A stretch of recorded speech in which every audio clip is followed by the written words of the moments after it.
What's up guys? So today's master classes I will teach you how to read the trading chart like a pro। और ये जानना बहुत ज़रूरी क्योंकि जो चार्ट्स होते हैं हमें सब कुछ बताता है कि कब हमें एंट्री करनी है, कब हमें एग्जिट लेना है और कब हमें कुछ भी नहीं करना है। तो ये वीडियो बेसिक और बिगनर के लिए बहुत अच्छी वीडियो होने वाली है और इसके बाद मैं आपको एडवांस चीज़ें सिखाने वाला हूँ और ये पार्ट 1 है एंड सेकंड पार्ट में हम बात करेंगे एडवांस चीज़ों के बारे में। तो ये वीडियो बहुत इंपॉर्टेंट वीडियो होने वाली है और इसमें हम 3 टॉपिक को हम जानेंगे। पहला कैंडलस्टिक, दूसरा चार्ट पैटर्न एंड तीसरा सपोर्ट एंड रेजिस्टेंस। तो let's get into the video without any wasting of time.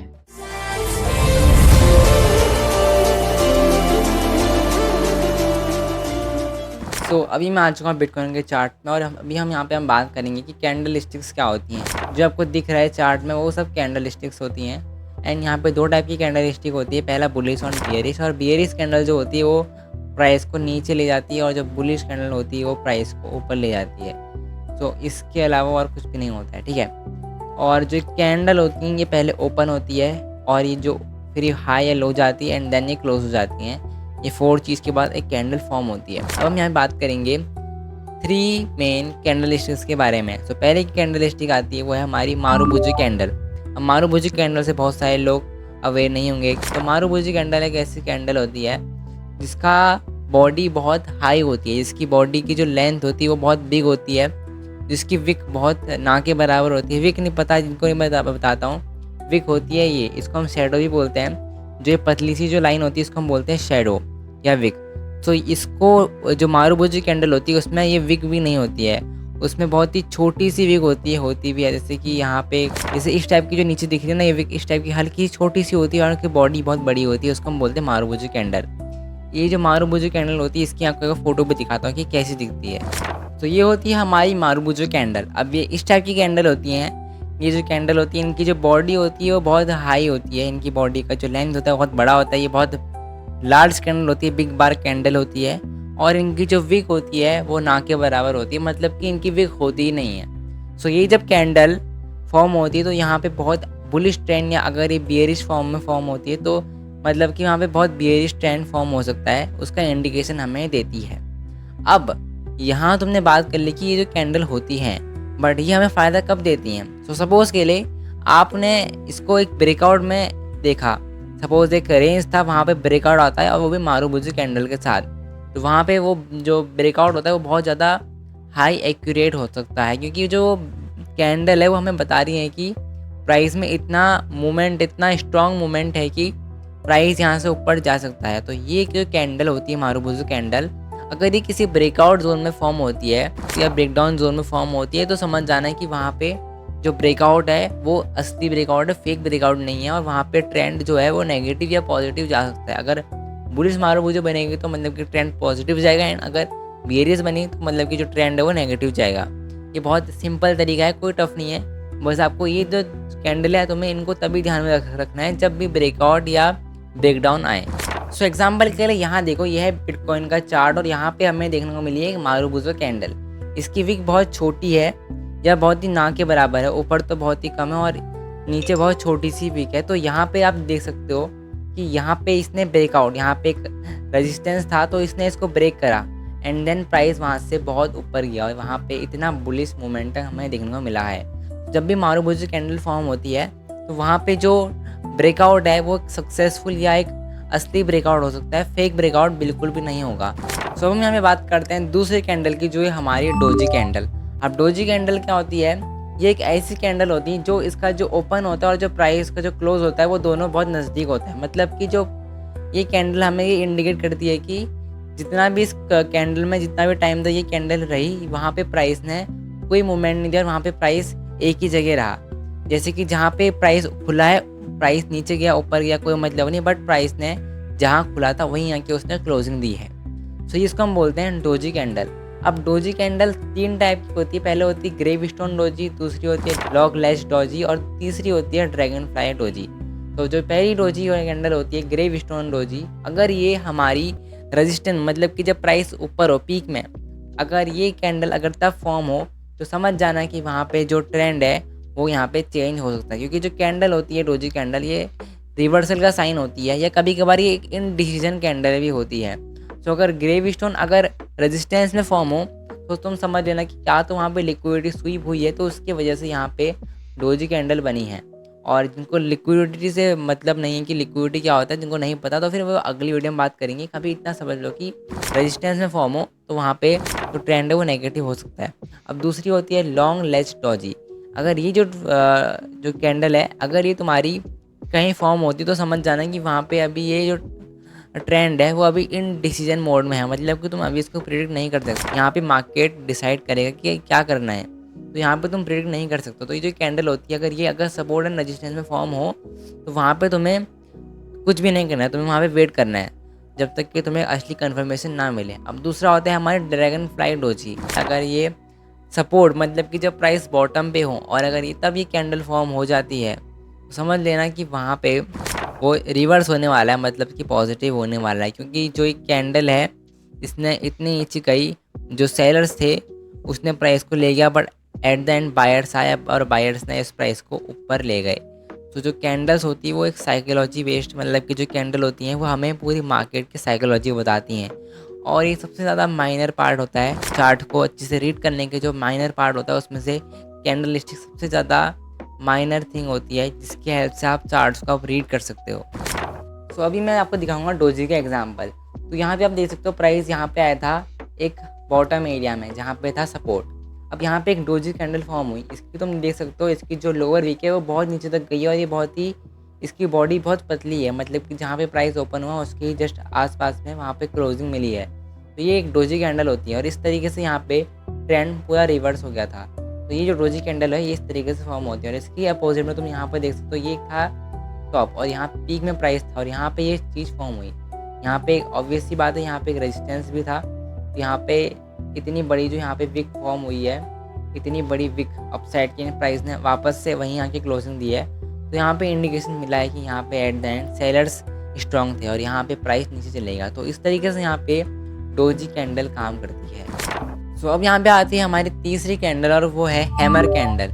ये सिमिलर टू डोजी होती है, बस इसमें जो बॉडी होती है वो थोड़ी बहुत बड़ी भी हो सकती है।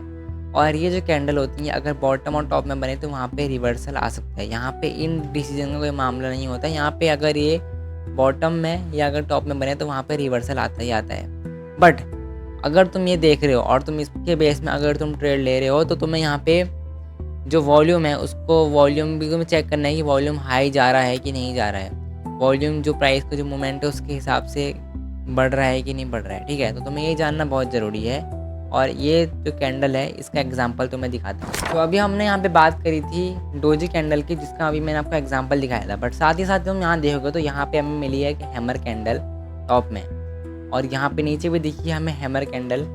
ये जो कैंडल है देखो यहाँ पे ये हैमर कैंडल और यहाँ पे भी हमें मिली है हैमर कैंडल। तो ये हैमर कैंडल हुई थी टॉप में फॉर्म और यहाँ पे ट्रेंड रिवर्स हुआ। साथ ही साथ यहाँ पे डोजी भी देखने को मिली है और यहाँ पे हमें हैमर भी मिली है। हैमर की जो विक होती है वो हमेशा लोअर साइड को होती है और यहाँ पे तुम्हें वॉल्यूम भी चेक करना है कि वॉल्यूम यहाँ पे बढ़ रहा है कि नहीं बढ़ रहा है। और यहाँ पे भी फॉर्म हुई थी और यहाँ पे देख तो ट्रेंड यहाँ पे चेंज हो गया था।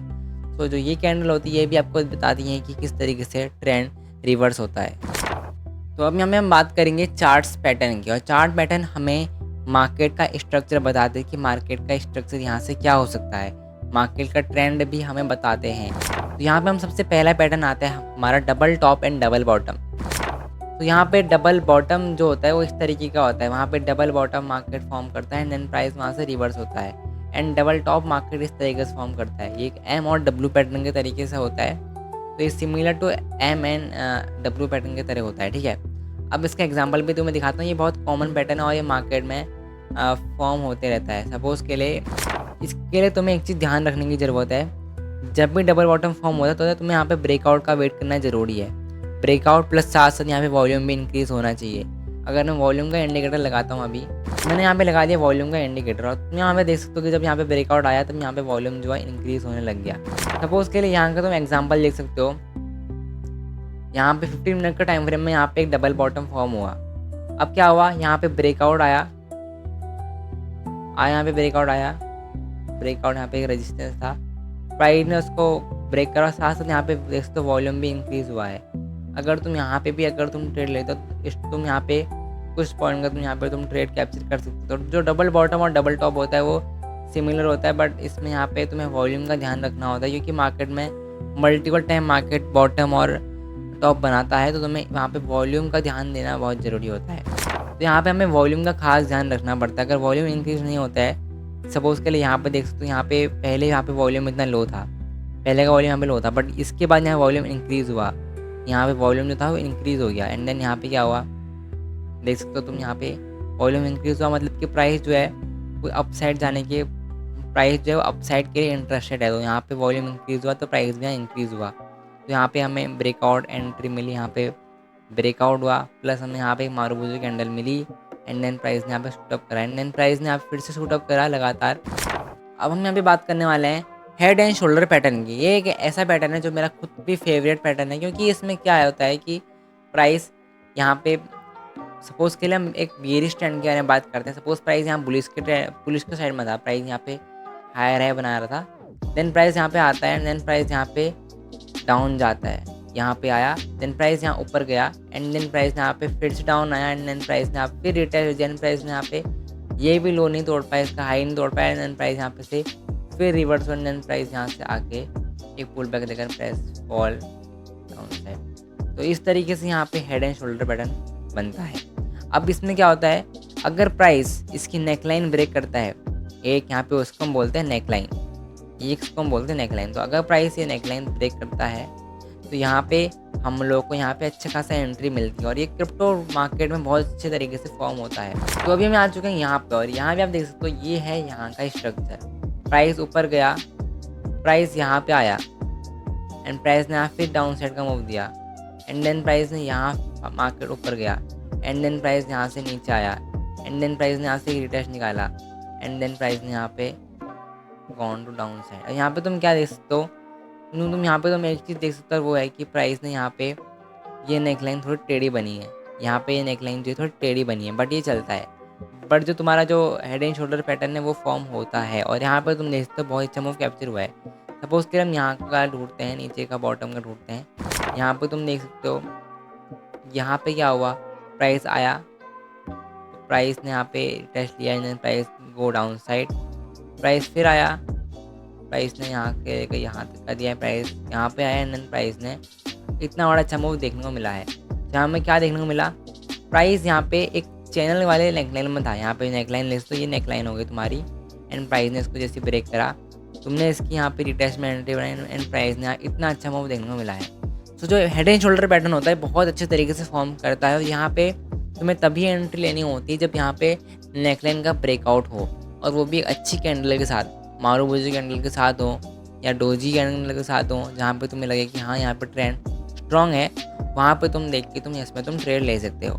तो इस तरीके से यहाँ पे हेड एंड शोल्डर पैटर्न भी काम करता है। अब हम यहाँ पे बात करने वाले हैं तीसरे पैटर्न के बारे में, जो कि हमारा फ्लैग एंड पोल पैटर्न। और ये एक टाइप से ऐसा पैटर्न होता है जो भी आपको ट्रेंड, सपोज के लिए प्राइस बहुत टाइम से बुल रन आ रहा है, अभी क्रिप्टो मार्केट में बुल रन आ रहा है, बिटकॉइन जो है अभी बहुत पीक में है, बिटकॉइन अभी $1,11,000 के आसपास चल रहा है।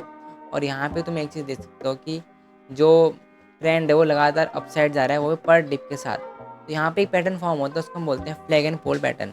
अब ये एक ऐसा पैटर्न होता है जहाँ पे तुम जब भी एक सपोर्ट का ब्रेकआउट हो, सपोज के लिए यहाँ पे देख सकते हो, पोल क्या होता है पहले हम बात करते हैं। पोल मतलब कि प्राइस ने यहाँ पे ऊपर गया, प्राइस यहाँ पे नीचे जाने लग गया, प्राइस थोड़ा अपोज साइड जाने लग गया, एंड देन प्राइस ने क्या करा, प्राइस इसको एक सपोर्ट एंड रेजिस्टेंस की तरह जा रहा है। इंपॉर्टेंट थिंग इन ट्रेडिंग, तो ये मार्केट में होता ही होता है। अब यहाँ पे क्या होता है ना, इससे आप कैसे पैसा बना सकते हो, जब भी इसका ब्रेकआउट हो तब आप इससे पैसा बना सकते हो, और ब्रेकआउट होता है अच्छी कैंडल के साथ। तो ये मैंने आपको ऐसे इंफॉर्मेटिव तरीके से बताया, क्योंकि आपको जानना बहुत ज़रूरी है कि सपोर्ट एंड रेजिस्टेंस क्यों ज़रूरी है, और इससे आपको क्या क्या फ़ायदे हो सकते हैं। सपोज प्राइस यहाँ पे आता है, अब देखते हो कि यहाँ पे इतना, यहाँ पे प्राइस यहाँ पे क्या है, यहाँ पे रेजिस्टेंस। तो यहाँ पे आप देख सकते हो, यहाँ पे मुझे बनानी है शॉर्ट ट्रेड, यहाँ पे शॉर्ट ट्रेड बनाओगे, एंड देन यहाँ पे क्या होगा, आप वेट करोगे, आपका टारगेट हो जाएगा।